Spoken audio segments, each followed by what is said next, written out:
Bonjour tout le monde et bienvenue sur Le Jeune Musical. Aujourd'hui, on se retrouve pour parler littérature et pas n'importe quelle littérature puisqu'on va parler de littérature japonaise.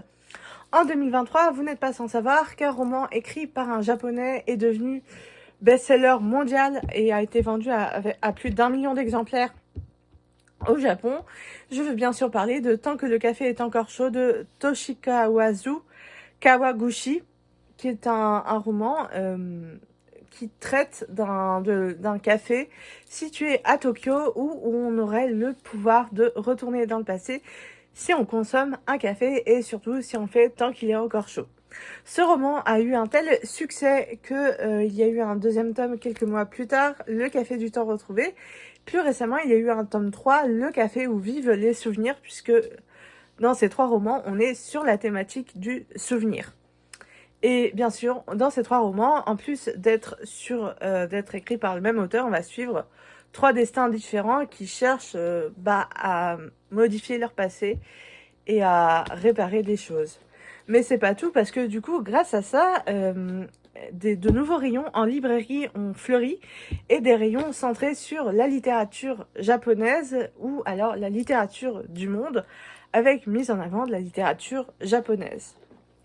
Récemment, j'ai lu celui-ci, La librairie Morisaki, qui est un roman qui a beaucoup fait parler de lui, entre autres grâce à BookTok. Mais en fait, ce qui est très intéressant, c'est que dans ce roman, on va suivre un côté tranche de vie, une jeune femme qui, à la suite d'une rupture amoureuse, va essayer de se reconstruire et pour ça, elle va aller dans la librairie de son oncle.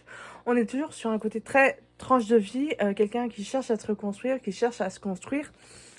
Et du coup, j'ai fait des petites recherches et je me suis pas mal intéressée. Le premier succès Made in Japan qui est arrivé en France, le premier, c'était pas Tant que le café est encore chaud, c'était un roman sorti en 2019 qui s'appelle La papeterie Tsukabi. Non, je l'ai pas là, mais je l'ai vu en rayon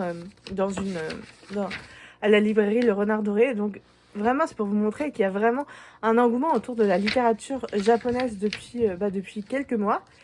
Et en fait, les romans japonais, comme les mangas, comme les animés, traitent tous un peu de la même chose, à savoir un côté tranche de vie, un personnage qui cherche à se reconstruire ou qui cherche un peu qui il est. Et vraiment, je me suis posé la question, mais pourquoi cette thématique-là plaît autant aux Japonais?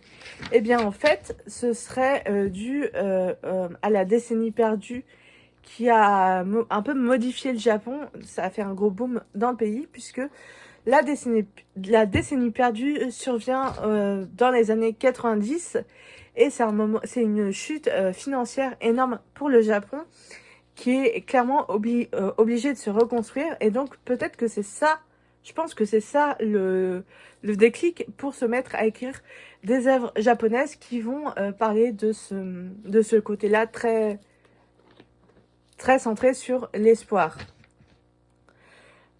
Et d'ailleurs, le Japon a toujours fasciné la France comme la France a toujours aimé le Japon. La preuve avec toutes les librairies spécialisées manga qui ouvrent à Paris.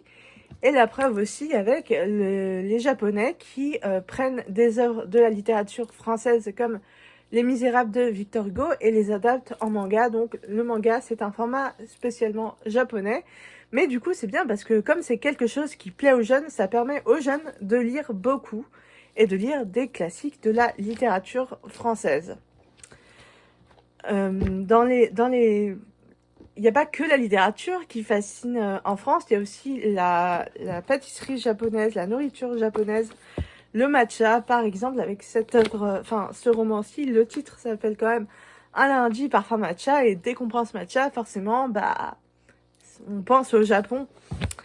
Mais ce qui est aussi intéressant, c'est que sur les couvertures des romans japonais, donc là, par exemple, Un jeudi saveur chocolat, écrit par Michiko Aoyama, comme la même autrice que ce roman, et en fait, on a une couverture très esthétique, très épurée, avec un petit chat noir sur la couverture, et c'est normal puisque le chat, c'est un peu le porte-bonheur des Japonais, c'est vraiment un animal qui leur porte chance. Au Japon, il y a même une île au chat. L'île en question, elle s'appelle, c'est l'île de Tashirojima. Tashirojima. C'est vraiment une île où les chats sont rois. Et vraiment, ça te donne envie de rêver, mais il est clair qu'au Japon, il y a vraiment une culture très différente de nous, Européens, et c'est peut-être ça qui fascine. C'est le fait qu'on soit très différents, qu'on ait une culture totalement opposée à celle des Japonais. Pourtant, pour les Japonais, la France, c'est le luxe et l'élégance. Mais pour nous, Français, le Japon, c'est le style, le luxe, l'élégance. Vraiment, c'est les deux pays qui se rencontrent et qui sont fascinés l'un par l'autre.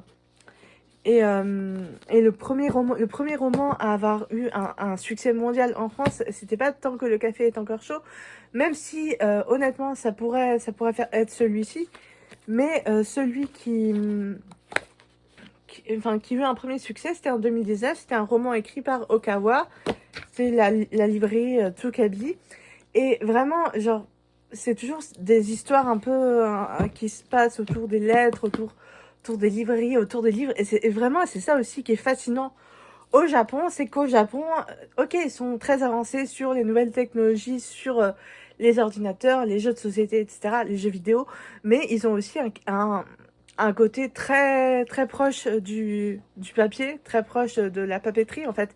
Sinon, il n'y aurait pas autant de livres qui parleraient de papeterie japonaise, et il n'y aurait pas autant de librairies spécialisées en manga qui vendraient de la papeterie japonaise. Et on est vraiment dans ce monde qui se rencontrent, qui sont duels les uns avec les autres. Perso, j'apprends à lire de la littérature japonaise. Je lisais des mangas avant, j'en lis toujours, mais beaucoup moins que les romans, parce que les romans, ça reste ma base, on va dire. Donc n'hésitez pas à me dire si vous comptez en lire un ou deux et lequel vous fait le plus envie. Est-ce que vous aimez qu'est-ce que vous pensez des couvertures des romans japonais?